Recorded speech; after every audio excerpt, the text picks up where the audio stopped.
it's me, Hologram L. I'm a hologram version of one of your TAs this year. Me and two other TAs, Momina and Jonah, decided to put together a mini presentation to give you a better idea of what this class is going to look like. The class is divided into 3 stages, and we're going to go over them.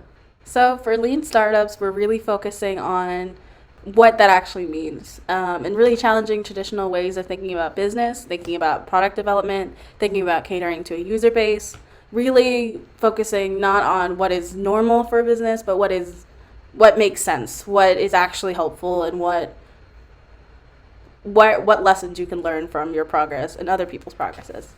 We're also going to learn some key terms: markets and customers, hypotheses, minimum viable products, agile, lean, waterfall, hierarchies, the words that you don't really need to know the significance of yet, but words that are going to come up and be increasingly more important as we get further into the course.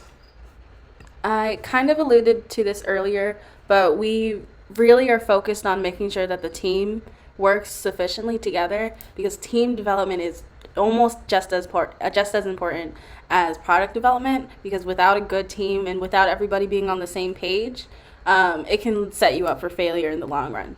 So you've come up with a great product. You think it's the coolest thing in the world, but we really need to answer this question. Is it actually solving a problem? See, the important thing is about product development and about startups is that you need to make sure that the problem actually exists. If you are making up a problem that nobody has, no one is going to use your product. And you also need to make sure that your product is actually providing the solution. Getting out of the building is one of the most important aspects of this class. It is really about making sure that you are engaging with your potential user base. So one of the things that can be kind of difficult for people who are not used to this is actually talking to people is a lot harder than you might think it is. It can feel awkward. It can be kind of hard to talk about your product. But the more you can talk to your potential users, the more you can engage with outside experts, the more real-world opinions you can get, the easier it is to respond honestly. And we're going to talk about pivoting later on in the semester, but the earlier you can pivot in response to these real-world opinions, the better. So the minimum viable product is also another way you can test a hypothesis. It is the smallest cog of your product as proof. So it can be as simple as a couple of questions. It can be a paper prototype, a survey, beta project, whatever your project is. Developing a very small, not resource-intensive version of your product in order to put it out into the real world and get real-world opinions is incredibly important. And it's also something that's going to keep coming up throughout development in order for you to keep testing your hypotheses. Woo! We made it to stage 2. I think this is a time to change to something cool. Woo! Cool! New set of glasses. That's great. So this is really focusing on the application of these key concepts. So if you have a hypothesis, how are you going to validate your hypotheses? How are you going to pivot? How are you going to leverage your MVPs? Your MVPs also mean minimum viable products.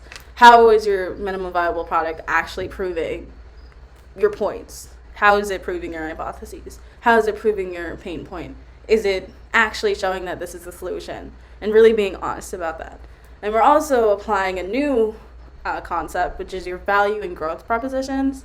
So basically, like, what is the customer supposed to get from your product, and how are you going to gain customers?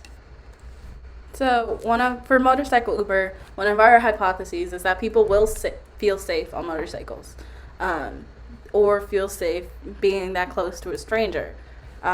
Making sure that we can prove this right is key to our development, because if we develop the app, we put all the money into marketing, and we put all these resources into development and all of this, and establishing not only a customer base but a employee base, only to find out that customers do not feel comfortable riding on motorcycles, that would really suck. And also keeping in mind growth hypotheses. So we would assume that motorcycle Uber would be similar to Uber in that it's mostly people hearing about it from word of mouth or from association to similar apps. and a lot of the customers will be coming back to reuse the product. So we'll have a lot of what we call sticky retention. But making sure that we have a better idea of how our product is going to grow, how our user base is going to grow, is key to making sure that your product is worth all of the work that you're about to put in. So the most important thing about the minimum viable product is that it is a form of proof for your potential customer base or potential investors. It is the best way that you can show that the product works, and it gives the investors and potential client base something to be excited about. So really understanding what is the most exciting thing about your product, making sure that it works, and making sure that it's not too complicated. Complex things will happen in development, but making sure that you have something that is straightforward and interesting is very important to development, making the people excited about your product. All right, now we're on stage 3. Woo! Exciting stuff. At this point, we knew that the product was a good one. We had tested our hypotheses, we understood our market, and we had become confident in our project. But one question crossed our mind. According to Lean Startup, the product needed to have an engine of growth to be sustainable. How will it be a business instead of being pushed aside and easily forgotten? For this, we knew it was time for the team to look into the engines of growth. This means identifying the relationship with the customer, collecting data, analyzing that data, and using to decide which would be the best way to make the company sustainable long term. With the engine of growth being on the financially sustainable side, there was also important factors to consider on the more UX UI side of things, as in the user experience and the user interface. As someone who blogs for a hobby, Momina, one of our team members, knows how important it is for the experience to suit the user. Sometimes you assume that the user wants to do one thing when they really prefer not to. So while coming up with designs for a user, Momina made sure to take feedback from others. She listened to Jonah and Al as they interacted with the website and noted whether it was difficult for them to find what they were looking for. This is an example of growth hacking, making sure that our company is sustainable. If people enjoy the user experience, they're more likely to come back, and they're more likely to recommend it to people who have similar problems as them, therefore making sure that we can sustain our company. Although UI and UX is important, one of the more fun aspects of the project was the math. The entire group loves math, so Momina, Jonah, and I are all working on the business model together.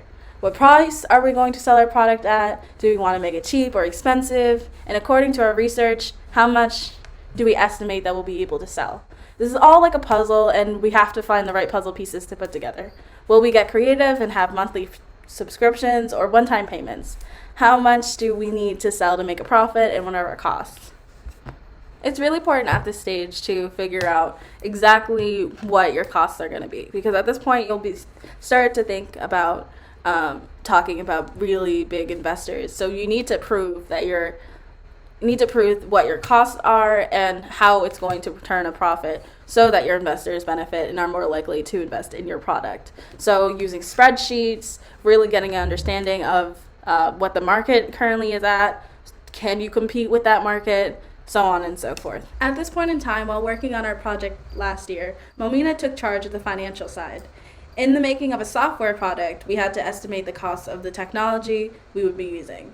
In addition, we would have to research the salaries for the amount of employees we would be hiring. Adding up these expenses, we understood what our costs would be. Then we had to estimate the price of our product. To do this, we looked at other products in the market to understand their minimum. Considering that our product was very similar to apps like Uber and Lyft, we decided to price it similarly. From there, we went back to our market and we thought about how many people would need motorcycle Uber, how many people would actually use the app, how many of those people would have time to learn how to use the app. With this, we understood the minimum and maximum amounts we would be able to sell. For each group, this process is different. The best way that we worked out the pricing was to first find a range, then calculate, through trial and error, the pricing that would bring us the highest margins while also being realistic enough based on our research in order to make a profit. Here are some snippets of the way that our calculations worked. This is an example of what that math looks like, exactly what factors into that math. This is an example from a product about a smart cane, but it would be very similar for something like motorcycle Uber or something that you would eventually come up with. Oh, yay! You made it to the end. Round of applause for you. This might have been a little bit overwhelming. Don't worry about it. We'll go into all of these topics in depth throughout the semester. This is just to give you a little bit of an overview, and I hope you enjoyed the video. See you soon. Bye. Gonna disappear into the world.